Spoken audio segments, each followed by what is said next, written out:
Hey everyone, welcome to today's episode. I'm the Master Daniel, and today I have invited two of my classmates, Stan and Albert.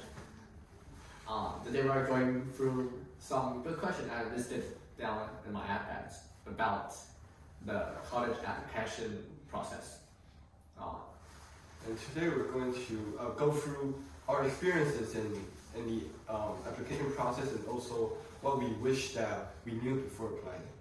Our goal is simple, to avoid some unnecessary stress and to make some smarter decision earlier. Okay, so let's start. Begin with the most basics. So how do you guys start the college application process? So I started with the activity list, which I wrote down every activity that I did throughout my high school years and both in and out of school. And later I organized it into 10 most meaningful ones to me that represent who I am. And also I wrote some rough drafts of my personal statement because I believe that your personal statement is one of the most important essays that you will write. It's basically the core of the application, so it's really important to start early. So Stan, who did you talk to about this application? Because Wego have a lot of resources. For example, Ms. Diana will assist you on the weekends, and also if you ask, like Wei and Stephen may also help you. And when I'm doing my Y major essay, I reach out for Mr. Xing Liang, who is our physics teacher, because I'm applying for physics. He gave me a lot of advices for how I can draft my Y major essay, and I think that is pretty helpful. So we have mentioned we have met a lot of different teachers or counselors that can help us, but I believe most of them might have some conflicting ideas, right? Many students, including myself, including you guys, might run into this kind of situation. So Albert, can you tell me what would you do when you face those situations? Yes, like a lot of people in our class, we run into a lot of different advices from counselors, teachers, and also parents. So the thing I would do is to just lay out all the advices from different people, and I would find the advice that I find the most comfortable with, and later I would use that advice, because at the end of the day, this is your college application, so you made the choice. Okay, I see. I'm going to bring you a cool fact about three of us, and it's that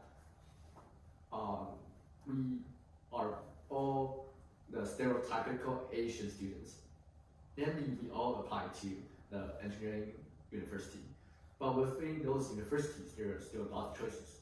So can you guys tell me some of the main factors you guys consider during choosing different universities?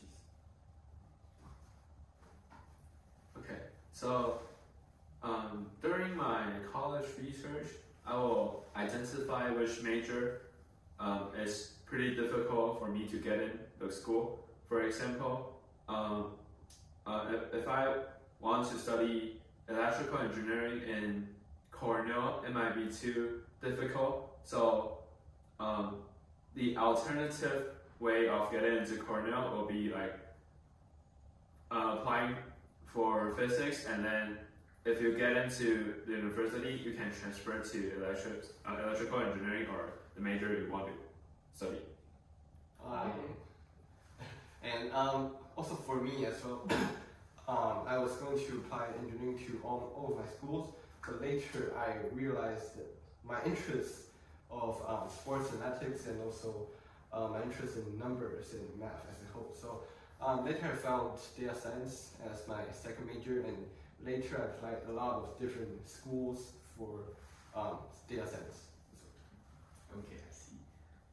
So let's jump into one of the most important process, which is writing essays. How do you guys approach an essay, including those personal statement and supplementals? Okay. I started pretty early, during the summer of my senior year. I was forced by my parents and counselor to complete my UCPIQs and other EAs supplemental essays. So I have fewer time stressed and finished my work earlier. Okay, I see.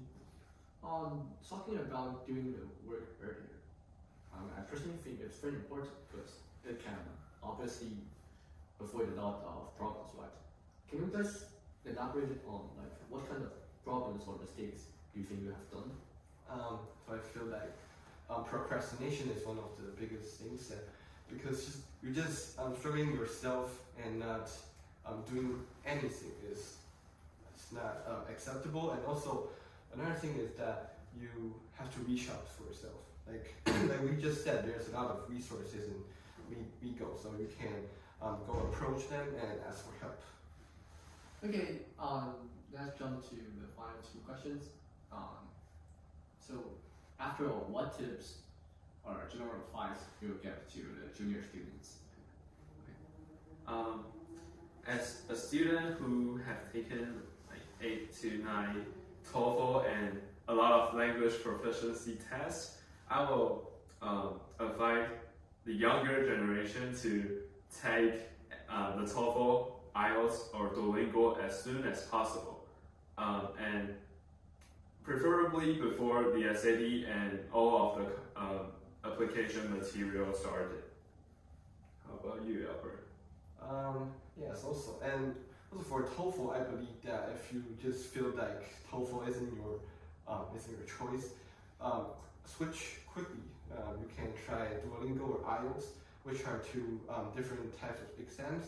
I personally did Duolingo and I did pretty well the first try, so might be a kind of choice for you guys. Alright, I think that's that is this episode. episode. Yeah. Okay. Stay tuned for the episode 2.